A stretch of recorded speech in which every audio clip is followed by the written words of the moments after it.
নমস্কার, আবারও একটি নতুন ভিডিওতে তোমাদের সবাইকে স্বাগত জানাই। আজকে আবার একটি নতুন জব আপডেট নিয়ে চলে এসেছি।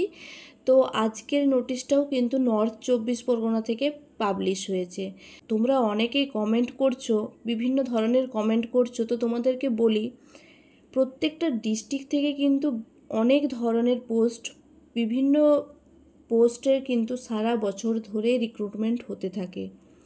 স্টাফ নার্সের জন্যেও কিন্তু সারা বছরই কিছু না কিছু অল্প সংখ্যক পোস্ট কিছুদিন ছাড়া ছাড়া রিক্রুট হয়ে থাকে। তো রিসেন্ট যে ফর্ম ফিল আপ একটি হয়েছিল 109টি ভ্যাকেন্সির, সেই ভ্যাকেন্সিটা হিউজ সিট ছিল বলে বা বেশি সংখ্যক সিট ছিল বলে তোমরা সবাই ফর্ম ফিল আপ করেছো বা জানতে পেরেছো। এমন অনেক ছোট ছোট সংখ্যকের পোস্ট বেরোয়, 2টি 3টি 4টি এরকমভাবে পোস্ট বেরোয়, যেগুলো তোমরা ফর্ম ফিল আপও করো না বা জানতেও পারো না। তোমরা যারা কমেন্ট করছো তাদেরকেই বলি, তোমরা যে ফর্ম ফিল আপটা করেছো, হ্যাঁ তোমরা সেটার জন্য উৎসাহের সাথে বসে আছো, কবে ডকুমেন্ট ভেরিফিকেশন হবে সেই আশাতে তোমরা বসে আছো।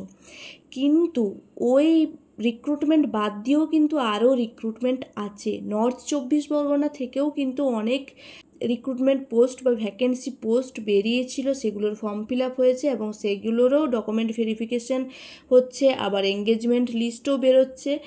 তো তোমরা কথা বলছো ঠিক আছে, তোমাদেরকে কমেন্ট করার রাইট দেওয়া হয়েছে, তোমরা কমেন্ট করছো ঠিক আছে, অবশ্যই তোমরা তোমাদের সুবিধা অসুবিধা সবই বলবে, কিন্তু একটু ভেবেচিন্তে বলবে। তোমরা একটা ফর্ম ফিল আপ করে যদি বলো যে সেইটারই শুধু নোটিশ বেরোবে, তাহলে কি করে হবে? সব যে রিক্রুটমেন্ট প্রসেস যেগুলোর ভ্যাকেন্সি লিস্ট বেরিয়েছে সেইগুলোর তো পরপর স্টেপ ওয়াইজ বেরোবে, তারপর তো বেরোবে। তোমরা ফর্ম ফিল আপ করেই যদি বলো ডকুমেন্ট ভেরিফিকেশান কেন হচ্ছে না, এঙ্গেজমেন্ট লিস্ট কেন বেরোচ্ছে না, তাহলে কি করে হবে?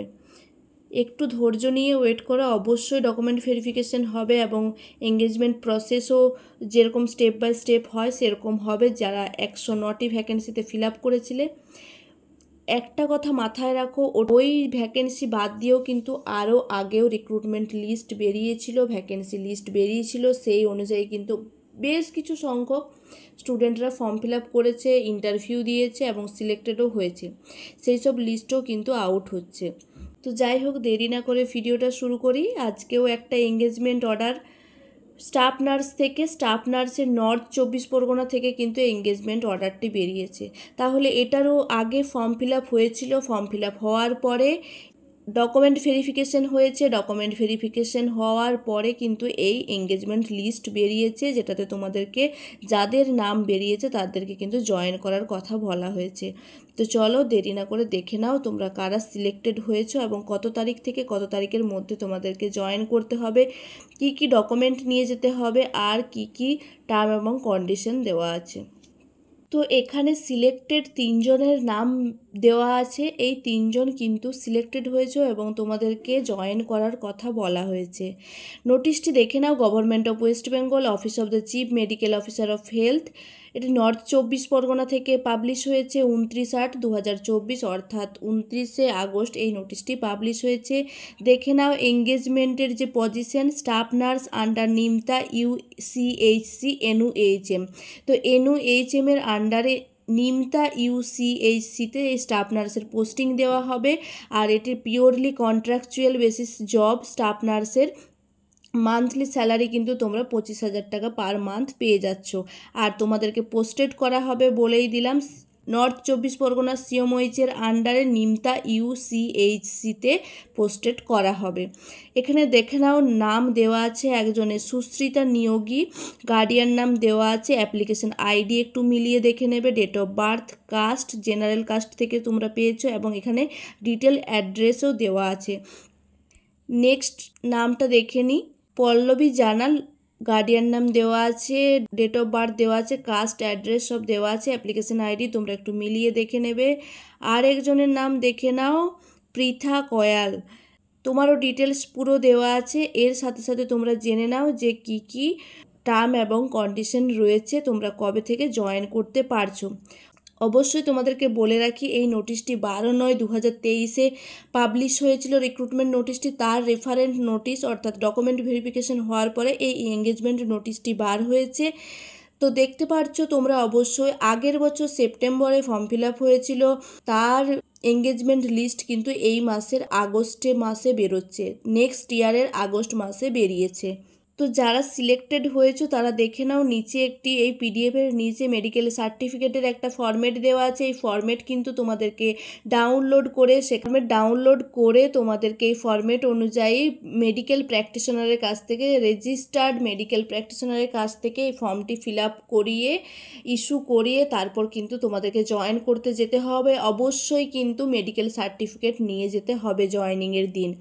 তো এই যে ফরম্যাট দেখো, তোমরা এই পিডিএফটি ডাউনলোড করে নিতে পারবে। ওয়েস্ট বেঙ্গল হেলথের যে ওয়েবসাইট রয়েছে সেই ওয়েবসাইট থেকে পেয়ে যাবে। ওয়েবসাইটটা বলে দিচ্ছি www.wbhealth.gov.in। তো এই ওয়েবসাইটে গেলে কিন্তু তোমরা পিডিএফটা পেয়ে যাবে। তো এই ডিটেলস বলে দিচ্ছি টার্ম এবং কন্ডিশন কি কি আছে। এই যে জবটাতে তোমরা জয়েন করছো, এই ফিনান্সিয়াল ইয়ারে কিন্তু তোমরা কোনো রকম অ্যানুয়াল ইনক্রিমেন্ট পাবে না, অর্থাৎ তোমাদের কোনো রকম স্যালারি ইনক্রিমেন্ট হবে না। আর এটা কিন্তু পিওরলি কন্ট্রাকচুয়াল বেসিস একটা পোস্ট। আর তোমরা যেদিন থেকে জয়েন করছো সেদিন থেকেই কিন্তু তোমরা তোমাদের পজিশন পেয়ে যাচ্ছ। এই কারেন্ট ফিনান্সিয়াল ইয়ারে তোমাদের যে কন্ট্রাক্টটির কথা বলা হচ্ছে, এই কন্ট্রাক্টটি শেষ হলে কিন্তু টার্মিনেট করা হতে পারে। তার সাথে সাথে আবারও কিন্তু লেখা আছে যে জবটা কিন্তু তোমার অ্যানুয়াল পারফরমেন্সের ওপর রিনিউ হতেও পারে, অর্থাৎ এটা কিন্তু রিনিউয়াল জব। অর্থাৎ এখানে কন্ট্রাকচুয়াল বলা হলেও কিন্তু পার ইয়ারে তোমার পারফরমেন্সের ওপর ডিপেন্ড করে রিনিউ হবে। তোমাকে সার্ভিস থেকে যদি টার্মিনেট করা হয় সেক্ষেত্রে কিন্তু 1 মাসের নোটিশ তারা আগে থেকেই দিয়ে দেবে। এই পোস্টটি তোমার ন্যাশনাল হেলথ মিশনের আন্ডারে। আর কোনো রকম পারপাস ছাড়াই যদি তুমি 1 মাসের বেশি পিরিয়ড তুমি ছুটি নিয়ে নাও, বা কোনো রকম ইনফরমেশন ছাড়াই, নোটিশ ছাড়াই যদি তুমি ছুটি নিয়ে নাও, ডিউটি কন্টিনিউ না করো, সেক্ষেত্রে তোমার যে রিনিউমারেশন পিরিয়ড, সেই রিনিউমারেশন পিরিয়ড কিন্তু ওই 1 মাস কিন্তু ডিডাকশন হয়ে যাবে। এছাড়াও তোমরা যেদিন জয়েন করতে যাচ্ছ সেদিন কিন্তু মেডিকেল ফিটনেস সার্টিফিকেট, আগেই বললাম রেজিস্টার মেডিকেল প্র্যাকটিশনারের কাছ থেকে, যিনি মেডিকেল কাউন্সিল অথবা হোমিওপ্যাথি মেডিকেল কাউন্সিল অথবা আয়ুর্বেদ মেডিকেল কাউন্সিল থেকে পাস আউট বা রেজিস্টার্ড, সেই রকম পার্সনের কাছ থেকে কিন্তু মেডিকেল ফিটনেস সার্টিফিকেট নিয়ে যেতে হবে। রিপোর্টিংয়ের জন্য কিন্তু তোমাদেরকে ডিরেক্ট যেতে বলেছে বিএমওএইচ অফিস, ব্যারাকপুর 2, আর MOIC Nimta USC, north 24 Pargana. এখানে কিন্তু গিয়ে তোমাদেরকে রিপোর্টিং করতে হবে, অর্থাৎ এখানেই কিন্তু তোমাদেরকে গিয়ে জয়েনিং করতে হচ্ছে। তো জয়েনিংয়ের সময় তোমরা কি কি ডকুমেন্ট নিয়ে যাবে, এই যে এঙ্গেজমেন্ট অর্ডারের download copy, photo ID proof, address proof, caste certificate, যাদের কাস্ট সার্টিফিকেট আছে তাদের কাস্ট সার্টিফিকেট নিয়ে যেতে হবে, এবং ডিসেবিলিটি সার্টিফিকেট যাদের আছে তাদেরকে কিন্তু অবশ্যই নিয়ে যেতে হবে। তার সাথে সাথে মেডিকেল ফিটনেস সার্টিফিকেট।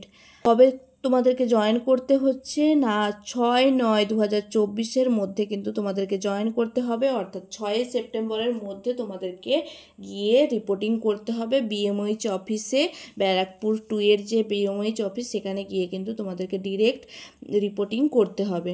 এই 3 জনের যে এঙ্গেজমেন্ট অর্ডার বেরিয়েছে, 3 জনেরই টার্ম এবং কন্ডিশন একই দেওয়া আছে। তো ভিডিওটি ভালো লাগলে অবশ্যই একটা লাইক, কমেন্ট, শেয়ার করে দিও। আর চ্যানেলে নতুন হয়ে থাকলে চ্যানেলটিকে অবশ্যই সাবস্ক্রাইব করতে ভুলো না। ধন্যবাদ।